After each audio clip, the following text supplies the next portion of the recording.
आज हम लोग ना आदिवासी पढ़ने से पहले कुछ टर्मोलॉजी को समझेंगे, ताकि आगे जब हम लोग पढ़े ना तो समझ में आए कि अगर कोई शब्द आ रहा है तो उसका मतलब क्या है, मीनिंग क्या है। जैसे बहुत सारे शब्द है, अखड़ा किसे कहते हैं, शरणा स्थल क्या होता है, युवागिरी क्या होता है, ठीक है, गोत्र क्या होता है, टोटमवाद क्या है, ठीक है, विवाह का कितने प्रकार है। ये सब सारी चीजें पहले हम लोग देख लेंगे, ताकि जब हम लोग जनजातीय पढ़े ना तो वहां पे कंफ्यूज ना करें। जैसे उस समय टोटम आया, लिखेंगे कि टोटमवादी होते हैं, तो वहां पे ये ना दिमाग में घूमे कि टोटमवादी होता क्या है, इससे उसको पहले ही समझ आना है। युवागिरी का वहां नाम लेंगे कि गीती ओढ़ा पाया जाता है मुंडाओं में, गोटुल पाया जाता है संथालों में, तो जब वो युवागिरी का नाम लेते ये नहीं होना चाहिए कि युवागिरी होता क्या है, दिमाग में तुरंत क्लियर मतलब स्ट्राइक करना चाहिए कि युवागिरी क्या है, ठीक है। तो पहले कुछ टर्मोलॉजी को समझ लेंगे, फिर पढ़ेंगे हम लोग आदिवासी जो प्रॉपर 32 जनजाति के बारे में पढ़ना है उसके बारे में पढ़ेंगे। पहले कुछ टर्मोलॉजी को समझना जरूरी है, क्योंकि पूरा व्यवस्था उसी पे काम करती है। जनजातियों की जितनी भी सामाजिक या धार्मिक व्यवस्था है, इन्हीं सारे टर्मोलॉजी, इन्हीं सारे शब्दों के इर्द गिर्द घूमते रहती है। तो गोत्र हो गया, टोटम हो गया, धर्म हो गया, शरणा हो गया, अखड़ा हो गया, यही सब तो इनके सांस्कृतिक केंद्र है, धार्मिक केंद्र है, सामाजिक केंद्र है। तो पूरा जीवन इसी के आसपास में घूमते रहता है इन लोगों का, तो इसको समझना जरूरी है पहले ना। सबसे पहले हम लोग अखड़ा को जब समझते हैं, अखड़ा क्या होता है।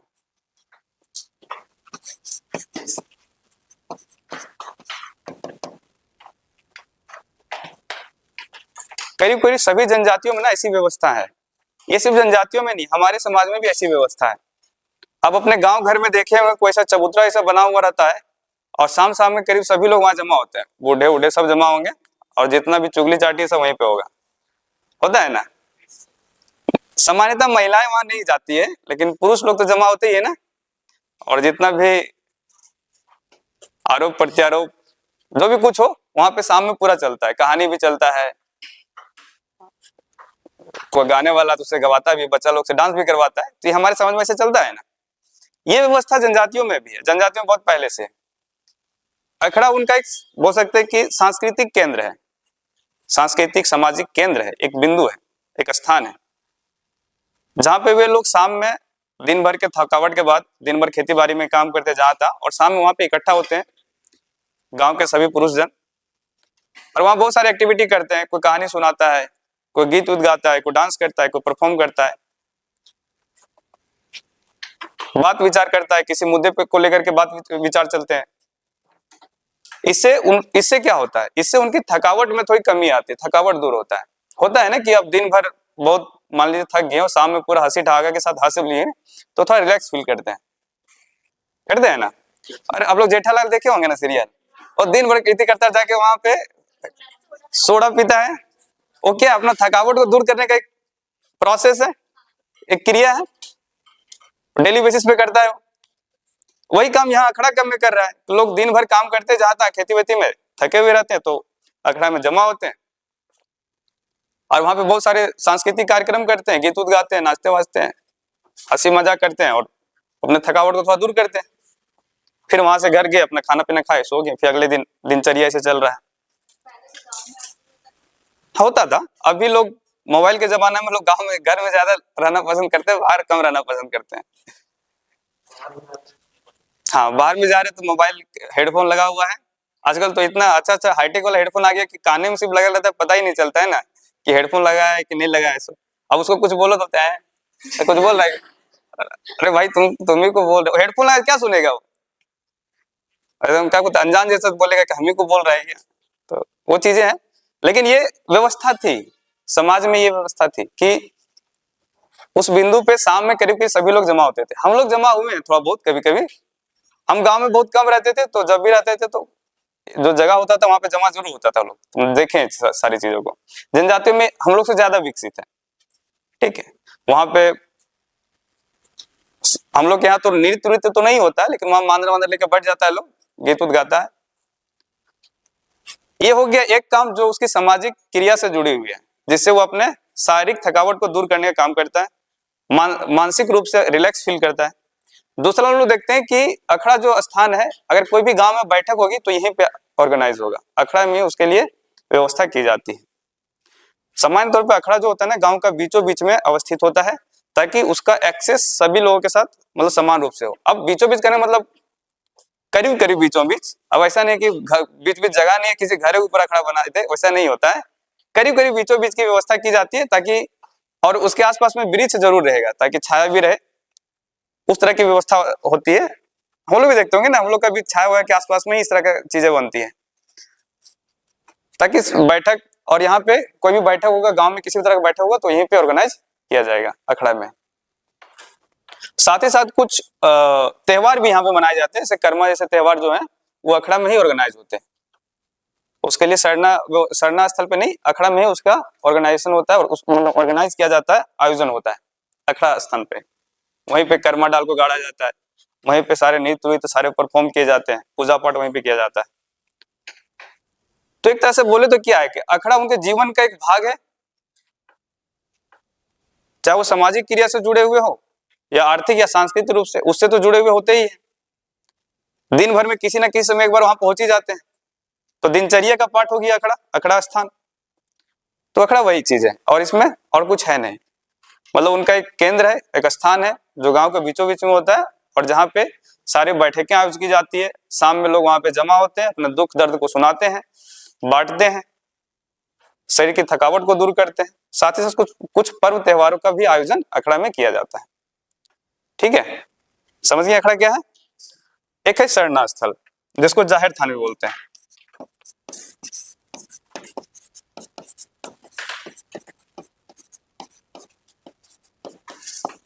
जाहिर थान या सरना स्थल ये धार्मिक केंद्र है। जनजातीय गांव में एक खुला स्थान होगा, ये धार्मिक केंद्र एक खुला स्थान होगा जहां पे इनके देवता वास करते हैं। सरना स्थल में एक चीज कॉमन सब में दिखेगा कि यहाँ पे साल वृक्ष जरूर पाए जाएंगे, क्योंकि साल वृक्ष में ही इनके ईश्वर का वास माना जाता है कि साल वृक्ष में इनके ईश्वर का वास है। मैंने आप लोगों को कहानी सुनाई थी ना, इनका ईश्वर बोंगा कैसे साल वृक्ष पे आके स्थापित हुआ था, सो तीर मारा था, जो याद है कहानी? हाँ, पूर्व की ओर तीर मारा, तीर जाकर के साल सकफो पेड़ के नीचे जाके गिरा, तो तब से माना जाने लगा कि साल वृक्ष में इनके बोंगा के निवास है। ठीक है, नहीं तो पहले भटकते रहता था, कहाँ मेरा बोंगा है भाई, को बोल रहा पर्वत पे है, को बोल रहा है आसमान में है। तो एक कोई केंद्र चाहिए ना जहाँ पे पूजा पाठ किया जा सके। पूजा पाठ जीवन का बहुत बढ़िया मतलब बहुत अच्छा, मतलब अच्छा बोल सकते हैं, बहुत इंपॉर्टेंट पार्ट होता है। अगर पूजा पाठ से आप दूर चले जाइएगा ना तो देखिएगा नेगेटिविटी आपके अंदर थोड़ा सा आ जाएगा। हम देखिए पूजा पाठ में भक्ति करने के लिए नहीं बोलेंगे दिन भर एकदम माला लेके जप रहे, वैसे नहीं, थोड़ा बहुत एकदम होना चाहिए कि आस्था होना चाहिए थोड़ा बहुत। हाँ, तो तब आपके अंदर ना नेगेटिविटी का थोड़ा सा कम इम्पैक्ट पड़ेगा, नहीं तो आप ज्यादा नास्तिक हो जाएंगे ना तो नेगेटिविटी ज्यादा आपके अंदर आ जाएगा, और फिर कम्युनिस्ट जैसा व्यवहार कीजिएगा, मारने पीटने इस तरह का व्यवहार करने लगेंगे। तो धर्म जो होता है ना बहुत कुछ सिखाता भी है, हमारे व्यवहार को आचरण देता है। व्यवहार में एक बोल सकते हैं ना कि हमारे आचरण को एक रास्ता देता है, आचरण को सही दिशा में लेके जाता है। ठीक है, तो कहीं तो पूजा पाठ करना था इन लोगों को, तो इसीलिए इस व्यवस्था को किया गया। तो शरणा स्थल में एक सभी शरणा स्थल में कॉमन होगा कि साल वृक्ष जरूर होंगे जहाँ पे इनके बोंगों के निवास है, और जितने भी धार्मिक क्रियाकलाप होगा ना इस शरणा स्थल में ही संपन्न होगा। साथ ही साथ कुछ पर्व त्योहार भी संपन्न होता है, जैसे सरूल जैसे पर्व है वो शरणा स्थल में ही संपन्न किए जाते हैं। ठीक है, तो शरणा इनका क्या है? धार्मिक केंद्र है जहां पे इनके ईश्वर का वास है। ये खुले स्थान में होगा, ओपन होगा, ऐसा नहीं कि मंदिर जैसा स्ट्रक्चर इसमें नहीं पाया जाता, पहले भी समझाए थे। तो ये ओपन होगा और यहाँ पे पूजा पाठ की जाती है। सामान्य तौर पे यहाँ देखा जाता है कि शरणा में महिलाओं का जाना वर्जित होता है। ठीक है, यहाँ महिलाएं प्रवेश नहीं करती है शरणा स्थल में सामान्य तौर पे। अभी हो सकता है कि व्यवस्था बदल गई हो, लेकिन सामान्य तौर पे महिलाएं शरणा स्थल में प्रवेश नहीं करती है। वाहन होता है, पूजा पाठ करता है। ठीक है, तो ये शरणा स्थल है। हाँ प्रचलित है। शरणा धर्म कोड क्यों मांग रहा है? बगल में तो बैठा है, पूछिए। शरणा धर्म कोड का मांग कर रहा है लोग भाई, उसके भी धर्म को मतलब मान्यता देना चाहिए ना। हिंदू धर्म उसमें थोप दिए हैं। हिंदू धर्म से समानता कुछ समानता जरूर है, लेकिन सारा कुछ तो समान है नहीं। हम लोग से पुराना धर्म है, आदि धर्म है इन लोग का। इन लोग उत्पत्ति का कोई प्रमाण नहीं है, कैसे उत्पत्ति हुआ है। तो उनके भी धर्म को मान्यता देना चाहिए उस तरह। उस हिसाब से देखिएगा तो बौद्धो हिंदुए हैं, जैनो हिंदुए हैं, सिखो हिंदू है, ठीक है, तो लेकिन सबको मान्यता दी गई इन्हें अलग अलग, तो इनको भी मान्यता दो। मांग तो डिमांड तो सही है, और नहीं मान्यता के कारण ही ऐसा हो रहा है ना कि इनकी सांस्कृतिक व्यवस्था धीरे धीरे ह्रास की ओर जा रही है, इनकी धार्मिक व्यवस्था, धार्मिक पहचान जो है वो ह्रास की ओर जा रही है। बहुत सारे ऐसे लोग हैं जनजातियों में जो अपने धर्म या सरना धर्म पे कम आस्था रख रहे हैं, हिंदू धर्म पे ज्यादा आस्था रख रहे हैं, हिंदू देवी देवता को ज्यादा पूज रहे हैं। इससे क्या हो रहा है, उनकी अपनी जो मान्यता है वो ह्रास की ओर जा रही है ना। अगर अभी हम हिंदू धर्म को छोड़ करके बौद्ध धर्म को अपनाने लगे, भगवान बौद्ध की पूजा करने लगे डेली, और उनके सारे जो प्रोसेस है उसको अपनाने लगे, क्रियाकलापों को सारे करने लगे, तो धीरे धीरे क्या होगा, हिंदू धर्म से मेरा कटाव हो जाएगा। अब बौद्ध धर्म की ओर हम बढ़ने लगेंगे धीरे धीरे करके। तो वही चीज इनके अंदर भी हो रहा है कि भाई सरना को जब मान्यता नहीं मिली है, और सरना का मान्यता नहीं मिली, इसका मतलब इसका विकास नहीं हो पा रहा है सही तरीके से, तो धीरे धीरे क्या हो रहा है कि जनजातीय लोग भी हिंदू धर्म की ओर शिफ्ट हो रहे हैं, और हिंदू जो देवी देवता है उसको मानने मंदिर जा रहे हैं, कर्म कांड कर रहे हैं, ठीक है। तो इससे इनकी जो धार्मिक पहचान है उस पर संकट है, और इसीलिए सरना धर्म कोड की मांग कर रहे हैं, ठीक है। तो शरणास्था समझिए क्या है, इनका धार्मिक केंद्र जहां पे सारे एक्टिविटी, पूजा पाठ, धार्मिक क्रियाकलाप होते हैं, ठीक है। अब जो समझने वाला मेन चीज है ना वो है युवागिरी।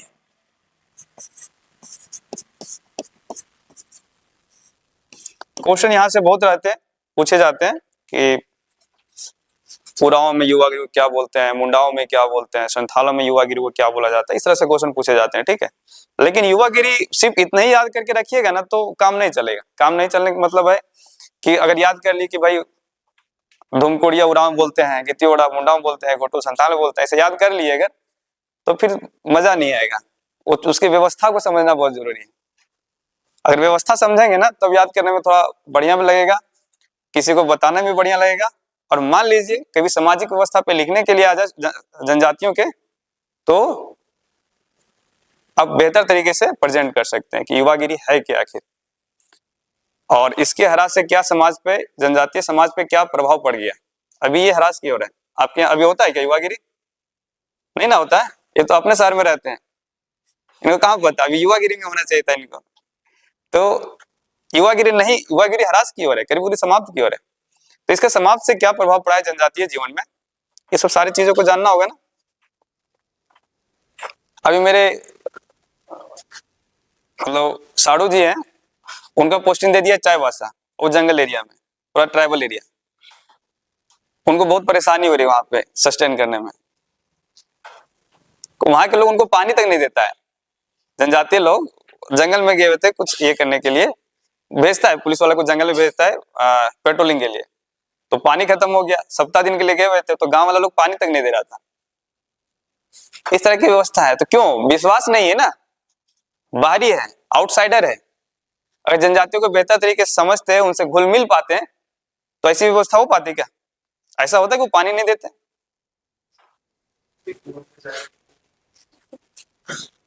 तो वो दीपू ही समझ रहा है ना, तभी ना पानी नहीं दे रहा है, आउटसाइडर समझ रहा है।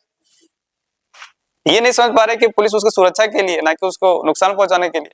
हाँ, कुछ समय पहले था कि पुलिस वाले प्रताड़न जरूर करते थे, वो एक्चुअली गांव पीस जाता था उधर, क्या बोलते उसको,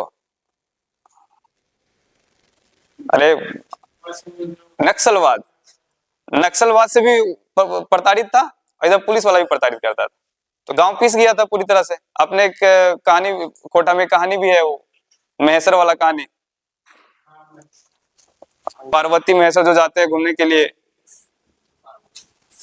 उनको कहानी का नाम क्या है, जिंदगी डुबानी क्या है, हमिन कैसे जिए, हमिन कैसे जिए करके है। उसमें देखिए कितना अच्छे तरीके से प्रेजेंट किया गया है नक्सलवाद को।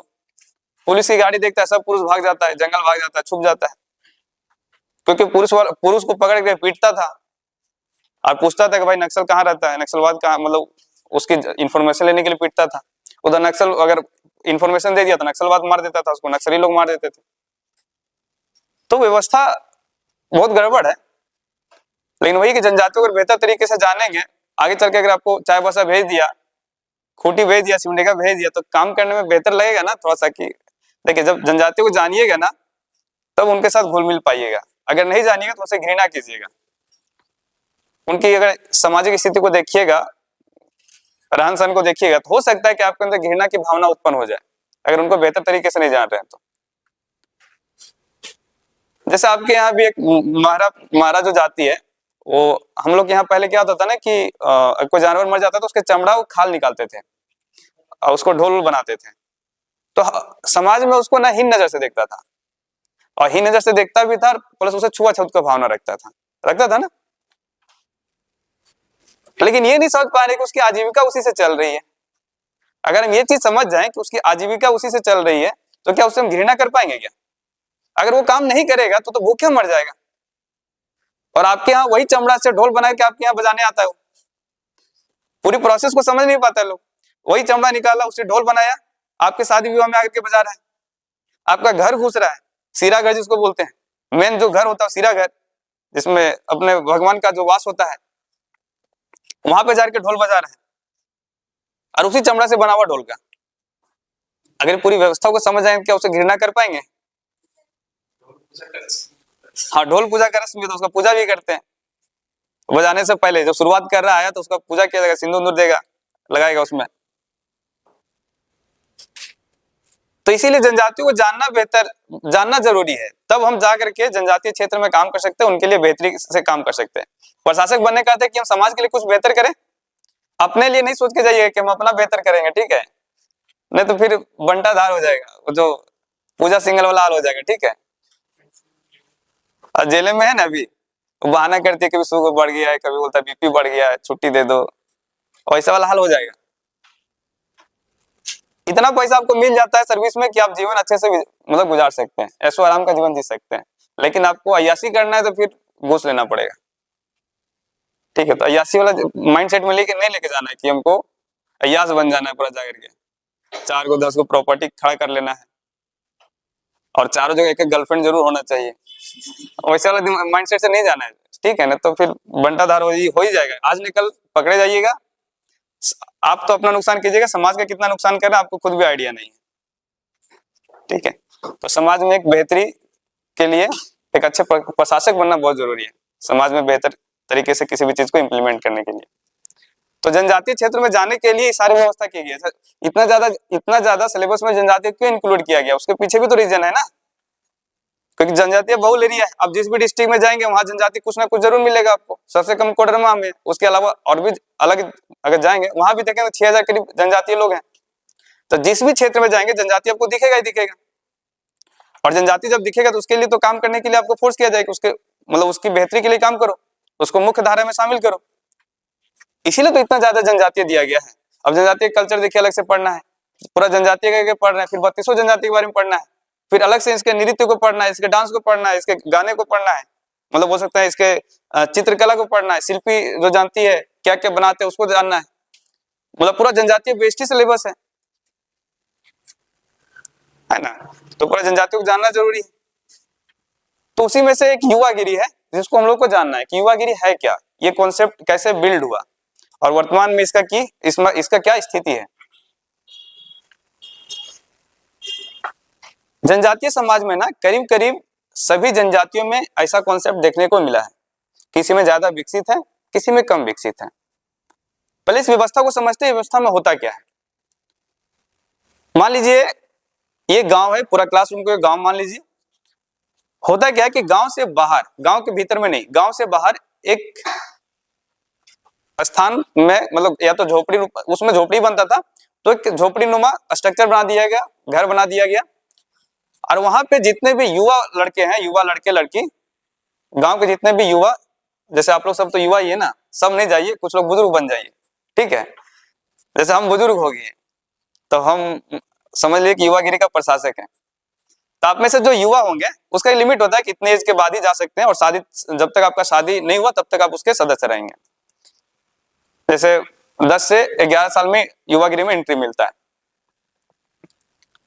तो 10 से 11 साल के बाद जितने भी लड़के और लड़की हैं सभी को युवागिरी में एंट्री दिया जाएगा, और शाम होने पे खाना वाना खा करके लोग वहां पे जाते हैं और रात भर वहीं रहते हैं उसी युवागिरी में। अब वहां पे रहते तो वहां पे होता क्या है, तो वहां पे इनकी जो भी समाज की जानकारी है, जैसे समाज में बहुत सारे नियम कानून है ना, समाज में बहुत सारे रीति रिवाज है, पर्व त्योहार है, ठीक है, इसकी सारी जानकारी वहां पे उन बच्चों को दिया जाता है। मतलब अपने समाज से संबंधित जो भी जानकारी है, जैसे हम वहां का प्रशासक है ना, तो हम अपने समाज की जो भी जानकारी है उसको हम एक पीढ़ी से दूसरे पीढ़ी में ट्रांसफर करने का काम करेंगे। हम अपने गांव में जो भी क्रियाकलाप हुआ, जितने भी चीजों को देखे, जितने नियम कानून है मेरे गांव में, जितने रीति रिवाज है, उन सारी चीजों को हम ट्रांसफर करेंगे अगली पीढ़ी में। और अगली पीढ़ी कहां पे तैयार हो रही है, तो ये युवागिरी में। आज हम लोग कोई भी लाठी खेलने नहीं आता, हम लोग को आता है क्या? जो लाठी खेलता है, इसी में रामनवमी वगैरह लाठी खेलता है, किसी को आता है? थोड़ा बहुत ऐसे ढूंढ लेना, नहीं अच्छा वाला लाठी खेलना, क्यों नहीं आता है? हमारे दादा को देखिए जा करके, मेरे दादा अभी भी मतलब हो गए लगभग 70-80 साल, 70 के करीब हो गए हैं, और अभी भी जब रामनवमी आता है तो लाठी लेके पहुंच जाते हैं। चल नहीं पाते लेकिन लाठी लेके पहुंच जाते हैं, उनको लाठी खेलने आता है। वो हम लोग को नहीं ट्रांसफर कर पाए, वो व्यवस्था नहीं थी। इसलिए जनजातियों में जो भी उनके समाज में जो भी चीजें उसकी चाहे सामाजिक दृष्टि से हो, आर्थिक दृष्टि से हो, या सांस्कृतिक दृष्टि से जो भी चीजें प्रचलित है, उसको एक पीढ़ी से दूसरी पीढ़ी में रखना उनका कर्तव्य है, ताकि वो उनका जो क्या कहते हैं, उनका पूरा जीवन या फिर उनका अस्तित्व खतरे में ना पड़े। अगर हम अपने सारे गुणों को अगले पीढ़ी में नहीं ट्रांसफर करेंगे, जनजातियों का एक खूबी ये भी था ना कि अपने सारे अनुवांशिक गुण को दूसरे पीढ़ी में ट्रांसफर करना, अपने सारे गुणों को दूसरे पीढ़ी में ट्रांसफर करना। अगर वो चीज हम नहीं कर पाएंगे तो मेरा अगला पीढ़ी क्या होगा, डिस्टिंग कर जाएगा, ह्रास की ओर चल जाएगा। तो ये काम युवागिरी में किया जाता है। साथ ही साथ यहाँ पे सिर्फ आर्थिक क्रियाकलापों की जानकारी नहीं दी जाती या सामाजिक क्रियाकलापों की जानकारी नहीं दी जाती, यहाँ पे सेक्सुअल एजुकेशन भी दिया जाता है। ठीक है, समाज में आपको किस तरह से व्यवहार करना है, कैसे आपका दाम्पत्य जीवन कैसे बेहतर हो सके, शादीशुदा जीवन कैसे आपका बेहतर हो सके, इसकी भी जानकारी युवागिरी में दी जाती है।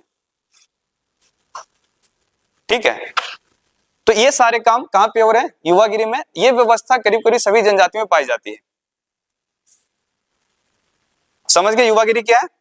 अब सवाल ये उठता है कि भाई ये व्यवस्था उत्पन्न क्यों हुआ, ऐसी व्यवस्था क्यों देखने को मिली? हमारे यहाँ तो नहीं है, सदानों में ऐसी व्यवस्था तो नहीं है, ऐसी व्यवस्था हमारे में नहीं है ना। तो जनजातियों में, सिर्फ झारखंड की जनजातियों में, करीब करीब वर्ल्ड की जितनी भी जनजातियां है ना, वहां पे ये व्यवस्था देखने को मिलती है। युवागिरी का कॉन्सेप्ट करीब करीब सभी जनजातियों में देखने को मिलता है। तो इसके पीछे बहुत सारे लोगों ने अपना थ्योरी दिया, जिसमें से एक दो व्यक्ति हैं जिनका नाम ले रहा हूं मैं। एक का नाम है ग्रिक्सन हडसन, ठीक है, एक का नाम और है जिसका नाम है एल्विन। इन तीनों ने करीब करीब एक ही कॉन्सेप्ट दिया, एक ही थ्योरी दी। ये सारे फॉरेन विचारक हैं। जब ये युवागिरी का अध्ययन किए और इन्होंने जो कॉन्सेप्ट दिया, उस मतलब उनका पूरा फोकस था सेक्सुअल एजुकेशन पे।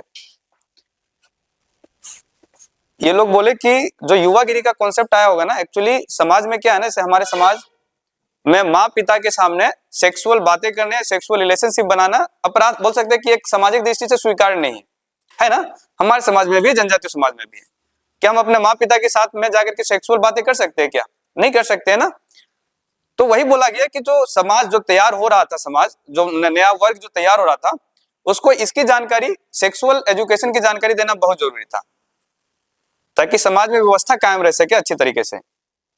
समाज जो अगला पीढ़ी बन रहा है उसमें पति पत्नी किस तरीके से रह सकते हैं, वो अच्छे मतलब अपना जीवन किस तरह से एक दाम्पत्य के रूप में, हस्बैंड वाइफ के रूप में कैसे बेहतर तरीके से जी सकते हैं, ये कला सिखाने के लिए इस युवागिरी का कॉन्सेप्ट जनजातियों में आया। यानी सेक्सुअल एजुकेशन पे इनका पूरा फोकस था कि सेक्सुअल एजुकेशन देने के लिए युवागिरी को स्थापित किया गया था।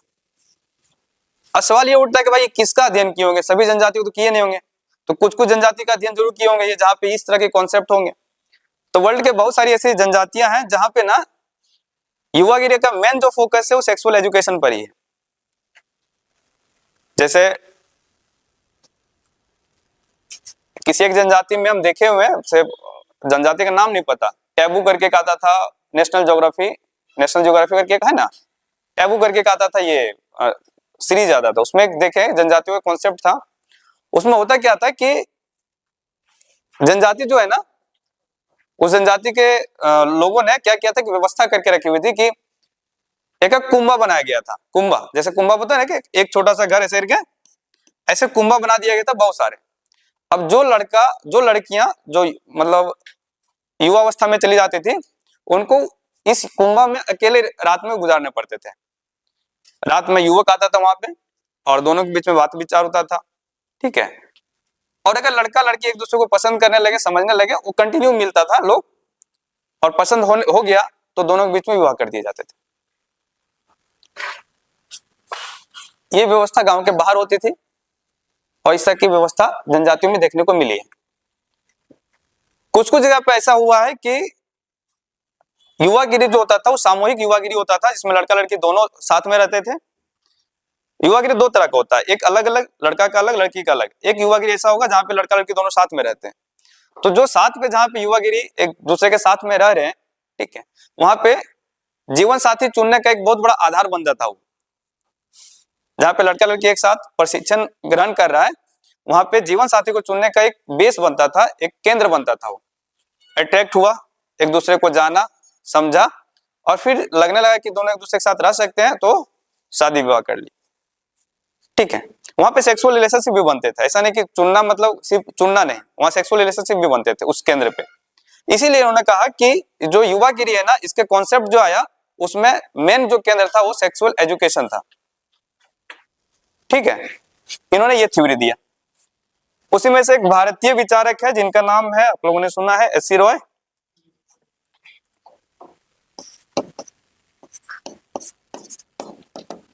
हाँ, इसमें से एक व्यक्ति और, मतलब इसी में से जो हडसन है ना, इन्होंने एक बात और कही। इस सेक्सुअल एजुकेशन पे तो फोकस किया, साथ ही साथ इन्होंने ये भी कहा कि जो युवागिरी है ना, किसी पुरुष को, किसी युवक को एक चीज और सिखाता है कि सामूहिक तरीके से कैसे हम समाज में रह सकते हैं। सामूहिकता का भाव पैदा करता है।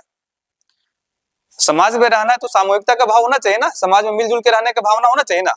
तो वो चीज यहाँ पे सिखाया जाता है युवागिरी में। ये हडसन ने एक थ्योरी और इसमें दी कि भाई, जैसे एक लड़का है, जैसे गांव के सभी लोग एक जगह जमा हुए, युवा लोग, और मिल करके किसी चीज का प्रशिक्षण कर रहे हैं और साथ में कोई क्रियाएं भी कर रहे हैं, ठीक है। जैसे सिर्फ सीखते नहीं थे, वहां पे सांस्कृतिक क्रिया भी होती थी, नाचना गाना भी होता था, नाटक खेलना भी होता था, ठीक है, बहुत सारी क्रियाएं होती थी। तो जब एक साथ रह करके एक दूसरे का सहयोग करके वहां पे एक साथ बड़े हो रहे हैं, तो उनके अंदर क्या भावना पैदा होगा? सामूहिकता का भावना पैदा होगा, एक साथ रहने का भावना पैदा होगा, एक दूसरे के सहयोग करने की भावना पैदा होगा। तो वही हडसन ने उस पर फोकस किया कि यहाँ सिर्फ सेक्सुअल सामूहिकता, मतलब सामूहिक तरीके से कैसे समाज में रह सके, समाज में कैसे कंट्रीब्यूट कर सके, समाज का कैसे विकास कर सके, इस पे भी फोकस करता है। इसकी भी शिक्षा दी जाती है युवागिरी में। ये किसने कहा? हडसन ने कहा था। उसके बाद देखते हैं एस सी रॉय ने क्या बोला। एस सी रॉय ने बोला कि यहाँ पे ना मुख्य तौर पे दो तरह की क्रियाओं की प्रशिक्षण दी जाती है। एक है आर्थिक क्रिया और एक है सामाजिक क्रिया।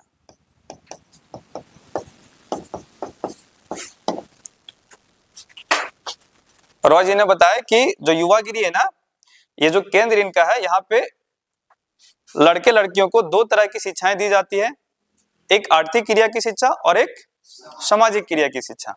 अब भाई आर्थिक क्रिया कहने का अर्थ क्या है इनका? जैसे जनजातियों का जीवन, जो आर्थिक जीवन हो, किस पे डिपेंड करता है? दो तीन चीजें हैं। एक तो हंटिंग एंड गैदरिंग, खाद्य मतलब शिकार करना, और फूड संग्रह करना।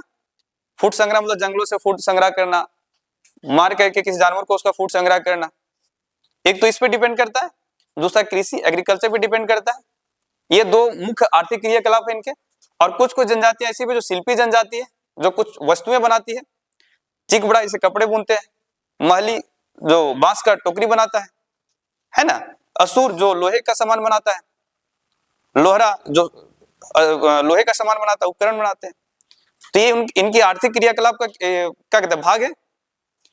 तो उन्होंने कहा कि युवागिरी जो है ना, वहां पे युवक युवतियों को इसी चीज की प्रशिक्षण दी जाती है। जो पारंपरिक हथियार है उसको कैसे यूज किया जाता है हंटिंग में, इसकी जानकारी दी जाती है कि हम हंटिंग करने जाएं किन किन बातों का ध्यान रखें, कैसे हंटिंग, कैसे हम अपने टारगेट को चूज मतलब पहचान सकते हैं, उन क्षेत्रों को कैसे पहचान कर सकते हैं जहां पे हमें शिकार मिलने की ज्यादा संभावना है। सारी चीज मतलब शिकार से संबंधित जितने भी पर्सपेक्टिव हो सकते हैं सबके बारे में जानकारी देता है कौन, आर्थिक क्रिया मतलब ये युवागिरी में दिया जाता है, जो युवागिरी का प्रधान उसके द्वारा। साथ ही साथ कृषि से संबंधित जानकारी दी जाती है, खेत कैसे तैयार करें, कौन सा फसल कब बोया जाए। अब ऐसा नहीं कि अनपढ़ जैसा खरीफ फसल रबी फसल में बो रहा है, रबी फसल खरीफ फसल में बो रहा है, तो उसको अनाज कहां से मिलेगा। तो जानकारी उसको पहले से मिलनी चाहिए ना कि खरीफ फसल में कौन कौन सी फसल हम बो सकते हैं, उसमें किस तरह की सिंचाई कर सकते हैं, उसकी देखभाल कैसे करेंगे, उसकी कटाई कब करेंगे, इन सारी चीजों की जानकारी युवागिरी में दिया जाता है आर्थिक क्रियाकलाप से संबंधित। अच्छा, महिलाएं भी, हम मैंने बताया था कि महिलाएं भी यहाँ पे आर्थिक एसेट होती है। जनजातीय गांव में महिलाएं आर्थिक एसेट होती है, संपत्ति होती है, परिसंपत्ति होती है। तो महिलाएं भी कृषि कार्य में मतलब समान रूप से भागीदार होते हैं पुरुष के। हमारे यहाँ पुरुष महिलाएं समान रूप से भागीदार है ना, हमारे यहाँ भी है कि नहीं है। अरे हम लोग हल चलाते हो, धान रोपती है, बीन के मारने दोनों जाते हैं, समान रूप से भागीदार होती है ना। ये किसका प्रभाव है, जनजातियों का प्रभाव है। आप लोगों ने कभी सोचा इसके बारे में? आप यूपी चल जाइए, बिहार चल जाइए, देखिए महिलाएं लोग खेत में काम नहीं करती मिलेंगे आपको, बहुत कम मिलेंगी। जो आर्थिक रूप से बहुत कमजोर है वही लोग मिलेंगे। इसी बात पे ना एक बिहार का युवक था, लड़का, मेरा दोस्त था, उससे हम शर्त लगा लिए थे। जैसे हम अपने गांव में तो पूरा देखे थे महिलाएं पूरा खेत में काम कर रही है, वो बोला कि हम लोग यहाँ महिलाएं काम नहीं करती है, तो हमको लगा फेंक रहा है। हम चैलेंज लगा लिए उससे कि शर्त लगाओ, और जब बाद में उसका छानबीन हुआ तो सच में पता चल गया कि भाई उधर महिलाएं खेत में काम नहीं करती, पुरुष ही काम करते, वो भी वही धान रोपेगा, वही धान काटेगा, सब वही करेगा।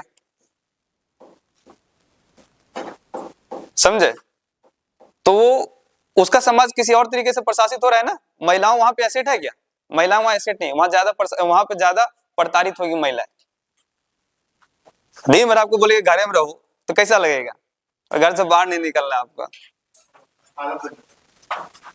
आदत बन जाएगा। लेकिन एक बार उसको बोल के देखे कि भाई तुम बाहर घूमो, वो इतना घूमेगी ना कि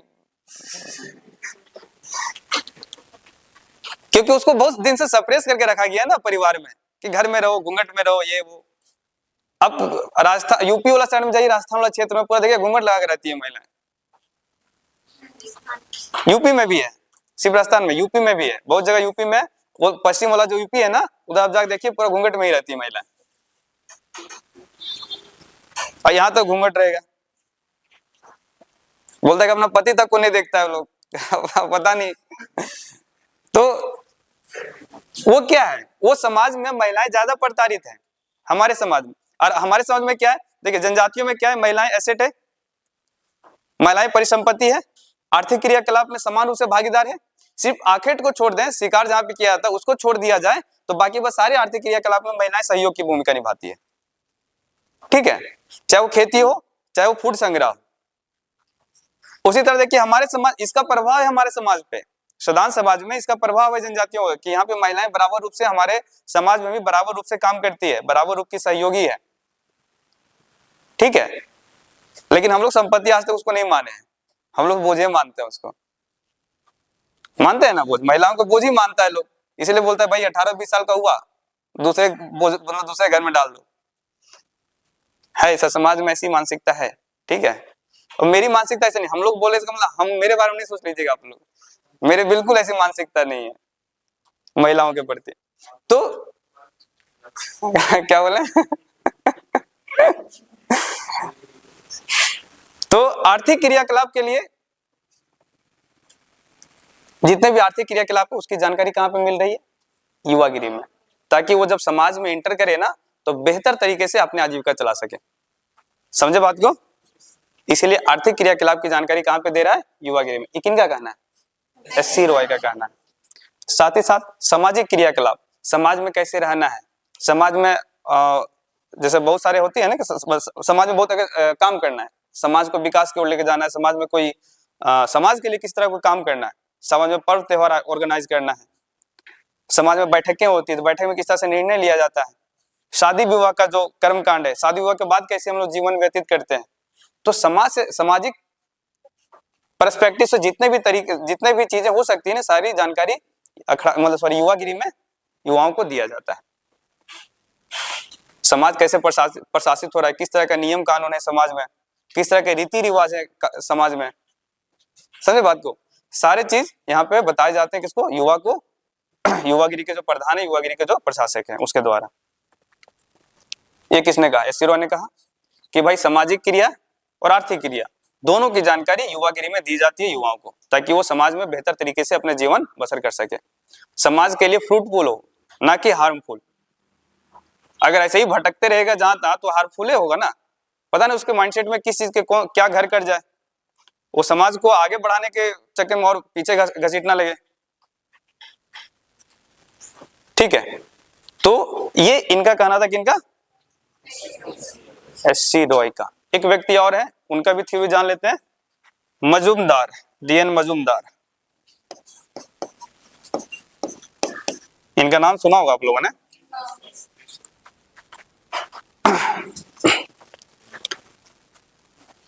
ये बताते हैं ना कि प्राचीन समय में होता ही था कि एक समुदाय दूसरे समुदाय पे क्या करते थे, आक्रमण करते थे। किस लिए, संपत्ति के लिए, उसके घर वार को, मतलब उसके गांव को लूट लिए, होता था ना। अब आर्य पीरियड देखिए, आर्य पीरियड गायों के लिए क्या करता था, एक समुदाय दूसरे समुदाय पे आक्रमण करता था, उसके गाय वाय को छीन लेता था। ये क्रियाएं सिर्फ आर्यों में नहीं थी, जनजातियों में भी थी। जनजातीय समुदाय भी एक समुदाय दूसरे समुदाय पे आक्रमण करता था, और क्यों आक्रमण करता था, उसकी संपत्ति छीनने के लिए, संपत्ति को ये करने के लिए। और सिर्फ संपत्ति नहीं, महिलाओं को भी उठा के ले जाते थे, महिलाएं भी किडनैप होती थी। ठीक है, ये घटनाएं प्राचीन युग में, अभी तो ऐसा नहीं होता ना, प्राचीन समय में जनजातीय समुदाय में घट रही थी और अच्छे स्तर पे घट रही थी। एक खतरा और था जनजातीय गांवों में, जनजातीय समुदाय में एक खतरा, दूसरा खतरा यह था कि जो हिंसक जानवर होते थे ना, वो गांव पे हमला करते थे, और जो भेड़ बकरी होता था उसको लेके चल जाते थे। तो जानवर को उठा के लेके चल जाए, और बच्चा है तो बच्चों को लेके चल गया, वो थोड़े शेर थोड़े देख रहा है कि सामने कौन है, सो तो शेर अपना शिकार देख रहा है, सिर्फ भाई उसमें बच्चा है। अब दूसरा खतरा क्या था कि वही हिंसक जानवर क्या करते थे, गांव पे आक्रमण करते थे, और जो पशु होते थे, पशुधन होता था, उसको हानि पहुंचाते थे, कभी कभी तो मानव को भी हानि पहुंचा देते थे। ये दो खतरा मेन रूप से हर एक समुदाय पे हरदम मंडराता रहता था। तो ये दो खतरा से निपटने के लिए क्या उपाय किया जाए, तो मजूमदार ने बोला कि इस समय एक उपाय किया गया कि गांव के जो युवा वर्ग था, ठीक है, और कुछ बुजुर्ग लोग मिल करके गांव की रक्षा करने लगे। और रक्षा तो गांव के अंदर थोड़े करेगा, गांव से बाहर का रक्षा करेगा जाकर के, और गांव के अंदर रक्षा करे तो आक्रमण कैसे रोकेगा बाहर से। तो गांव के बाहर जाकर के लोग रक्षा करने लगे, गांव की देखभाल करने लगे। और देखभाल करने के क्रम में क्या होता था कि अगर ठंडा का मौसम है तो आग जला लिए, सामूहिक रूप से रहते थे तो आग जला लिए, और गाना बजाना वहीं पे कर रहे हैं, नाच डांस कर रहे हैं, सब कुछ कर रहे हैं, नाटक वाटक खेल रहे हैं, कहानी सुना रहे हैं, एक दूसरे को कुछ सिखा रहे हैं, कुछ विचार कर रहे हैं, विचार विमर्श कर रहे हैं। रात काटना है ना भाई, रात तो शांति से तो काट नहीं सकता है, बिना कुछ बोले काट सकता है क्या रात, नहीं काट सकता है ना, तो सोएगा ही। लेकिन जगना है तो उसके लिए कुछ सांस्कृतिक कार्यक्रम करने होंगे ना। आप लोग जाते होंगे देखने के लिए, अभी ऑर्केस्ट्रा तो रात भर जग जाते हैं, देख देख के नहीं जग पाते हैं। अब कहाँ जाइएगा, मोबाइल में ही दिख जाता है, तो इतना दूर काहे कष्ट करने जाइएगा। मोबाइल आदमी को निकम्मा बना दिया है ना। पहले लोग बहुत दूर जाता था देखने के लिए, ऑर्केस्ट्रा हो गया, दो गोला जिसको बोलते थे, दो व्यक्ति एक दूसरे पे मतलब गायक होता था, दोनों एक दूसरे एक तरफ मुकाबला होता था, तो बहुत दूर दूर लोग जाता था देखने के लिए। अभी कोई नहीं जाता है, अभी गांव के बगल में भी है तो नहीं जाता, हम खुद नहीं जाते हैं। एक्चुअली हम रात में जग नहीं पाते पूरा रात, अगर वो सब चीज देख करके नहीं जग पाएंगे। हाँ, कुछ अगर एग्जाम के समय हम जग जाते हैं रात भर, लेकिन वैसे नहीं जग पाते हैं, तो हम देखने ही नहीं जाते, मतलब छोड़ो अब देखना ही नहीं है। थोड़ा बहुत देख लिए तो एक आध 2 घंटा देख लिए अलग बात है, लेकिन रात भर नहीं देख पाते। तो बात वही है कि अब रात भर जगना है उसको गांव के बाहर, तो क्या करेगा, आग जला लिया, उसके आसपास में कुछ सांस्कृतिक कार्यक्रम कर रहा है, और ये क्रियाएं जब लंबे समय तक चली ना तो वही एक केंद्र बन गया। और वहां पे जैसे जो बड़े लोग जाते थे, बुजुर्ग उनके साथ रहता था, सिर्फ युवा नहीं जाते। अगर युवा सिर्फ जाता ना तो पता चलता अपना गांव का अच्छा करिए, नहीं रहा दूसरा गांव में जाकर आक्रमण कर दिया।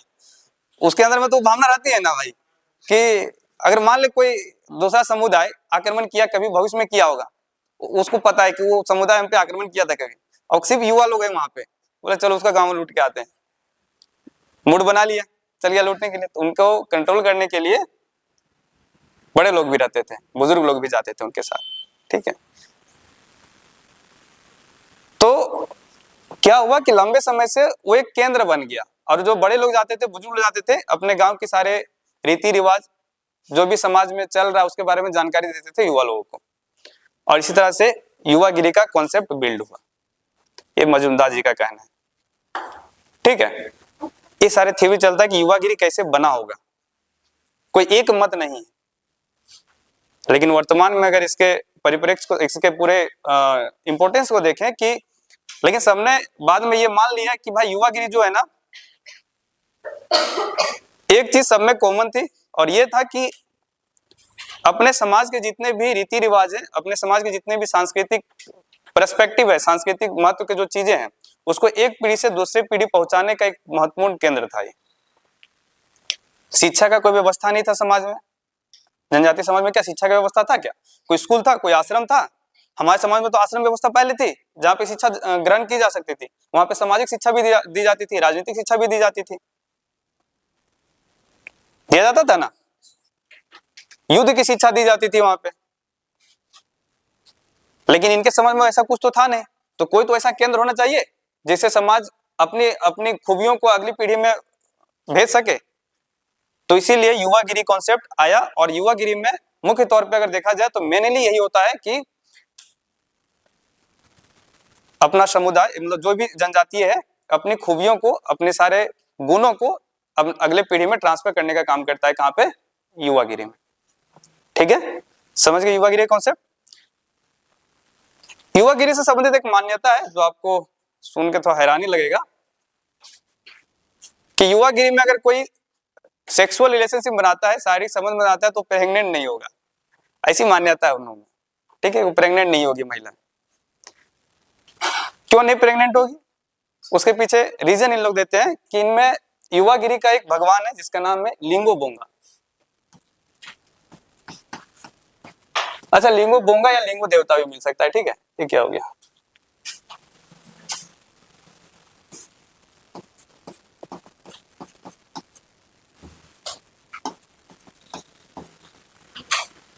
ठीक है, ये लोग इसकी पूजा करते हैं युवागिरी में। ये युवागिरी का देवता है, लिंगो बोंगा या लिंगो देवता। तो इन लोग का मानना है कि अगर वहां पे रिलेशनशिप बन भी गए तो वहां पे गर्भधारण जैसी व्यवस्था नहीं होगी, गर्भधारण नहीं करेगा, मतलब महिलाएं गर्भधारण नहीं होती है। अब सवाल ये होता है कि भाई ये तो मान्यता है, कभी कभी गर्भधारण तो होगा ही ना, ये तो मान्यता है ना भाई। और जो प्रोसेस है, क्या बोलते हैं, जो साइंटिफिक प्रोसेस है, जिस वजह से, जिसके माध्यम से महिलाएं गर्भ धारण करती है, अगर वो क्रियाएं हो रही है तो गर्भ धारण तो करेगी, होता है ना। तो हुआ कि मान लीजिए कोई महिलाएं, कोई लड़की गर्भ धारण कर ली, तो क्या होगा? तो उसको बोला जाता है कि ये लिंग बोंगा का प्रसाद है, देवता, मतलब उसका आशीर्वाद है ये, ठीक है। कोई पाप वाली चीज नहीं है। जैसे पाप माना जाता है ना कि बिना शादीशुदा का अगर आप गर्भ धारण कर लिए ऐसे नॉर्मली, जोग नहीं, यहाँ पे नहीं हो, जोग मानी यहाँ का काम करेगा, वो तो गांव के अंदर प्रशासित होता है ना। ये तो हम कहाँ का बात कर रहे हैं अभी, युवागिरी का बात कर रहे हैं ना, एक केंद्र के बारे में बात कर रहे हैं। तो यहाँ पे ऐसी मान्यता है कि यहाँ पे अगर सेक्सुअल रिलेशनशिप बनते हैं तो महिलाएं गर्भ धारण नहीं करती, अगर गर्भ धारण कर ली तो क्या होगा? वो भगवान का प्रसाद माना जाएगा, भगवान का आशीर्वाद माना जाएगा, और वो पाप की नजर से नहीं देखा जाता है। जब इसकी शादी, जो महिला है उसकी शादी जिससे भी होगी उसका वैध पुत्र कहलाएगा, ठीक है। ऐसी मान्यता युवागिरी के संबंध में दिया गया। और इसीलिए बहुत लोगों ने इसको क्या बोला कि ये यौन केंद्र है, सेक्सुअल सेंटर है, जहाँ पे सेक्सुअल जानकारी दी जाती है, सेक्सुअल परफॉर्म किया जाता है, ठीक है। सेक्सुअल एजुकेशन के बारे में बताया जाता है। आज जिस समाज, जिस इसी ने बोला कि जिस सेक्सुअल एजुकेशन की बात अभी इतने बड़े स्तर पर किया जा रहा है कि भाई बच्चों को सिखाओ सेक्सुअल एजुकेशन के बारे में, उसका सिलेबस में शामिल करो, और वो चीज इनके अंदर कब से है? तो मैंने बताया ना कि बहुत सारी चीजें जनजातियों में ऐसे देखने को मिलेगी जो हमारे समाज से बहुत ऊपर की बात है। हमसे विकसित है क्या? नहीं है। इस स्तर पे हमसे विकसित है क्या? नहीं। वहां पे भाई देखिए, सेक्सुअल रिलेशनशिप बनते थे नहीं बनते तो अलग बात है, अगर बन भी रहे हैं तो उनके कल्चरल का पार्ट है। लेकिन भाई ये तो फिक्स है ना कि वहां पे सेक्सुअल एजुकेशन दिया जाता था ताकि समाज में बेहतर तरीके से महिलाएं अपने जो नारीत्व का कर्तव्य है उसको निभा सके, पुरुष अपने पुरुष कर्तव्य को निभा सके। ये चीज तो वहां पे बताया जा रहा था। तो इस दृष्टिकोण से देखें तो हमसे काफी बेहतर है। तो ये है युवागिरी। समझ गया युवागिरी को? युवागिरी कैसे आया, वर्तमान में किस तरह से ये काम कर रहा है। अच्छा, वर्तमान में ये अब खत्म हो गया। खत्म क्यों हो गया? क्योंकि अभी हमारा जो शैक्षणिक केंद्र बहुत सारे विकसित हो गए हैं जहाँ पे शिक्षा दी जाती है। अब कोई भी आदिवासी परिवार अपने बच्चे को युवागिरी ना भेजता है, वो स्कूल भेजता है। अब दिन भर स्कूल में रहेगा तो रात में युवागिरी में कैसे रहेगा वो? ठीक है। तो जब आधुनिक शिक्षा का प्रभाव पड़ा हमारे समाज में भी, जनजातीय समाज में भी आधुनिक शिक्षा का प्रभाव पड़ा ही है, लेकिन बोल सकते हैं कि जितना हमारे में पड़ा उतना नहीं पड़ा, लेकिन पड़ा तो है ना। तो ये कॉन्सेप्ट ये युवागिरी का जो धीरे धीरे ह्रास हो गया है और करीब करीब ना के बराबर अभी है। अगर थोड़ा बहुत होगा भी तो पता नहीं, लेकिन आजकल युवा लोग भी यहाँ नहीं जाना पसंद करता है। ठीक है, वहाँ का आप लोगों को लगता है नहीं तो बढ़िया बड़ा जगह है, लड़का लड़की दोनों साथ में रह रहा है, सीखने को मिल रहा है, लेकिन वैसा कुछ है नहीं। अब नहीं जाता है लोग, लड़का खुद नहीं जा रहा है, लड़की खुद नहीं जा रही है यहाँ पे। ठीक है, क्योंकि जो आधुनिक शिक्षा है ना उससे उसका आजीविका चलने वाला है, पूरा जीवन उसी से प्रशासित होगा। आधुनिक शिक्षा से कोर्ट जाएगा तो वही चीज काम करेगा उसका, कहीं कोई भी सरकारी दफ्तर जाएगा वही शिक्षा काम करेगी उसको। तो ऑब्वियस है कि जिस शिक्षा से उसको ज्यादा लाभ होगा उसी के पीछे न जाएगा वो। तो इसीलिए युवागिरी अभी डिस्टिंक्ट कर रहा है, खत्म होने को, ह्रास की ओर है। ठीक है।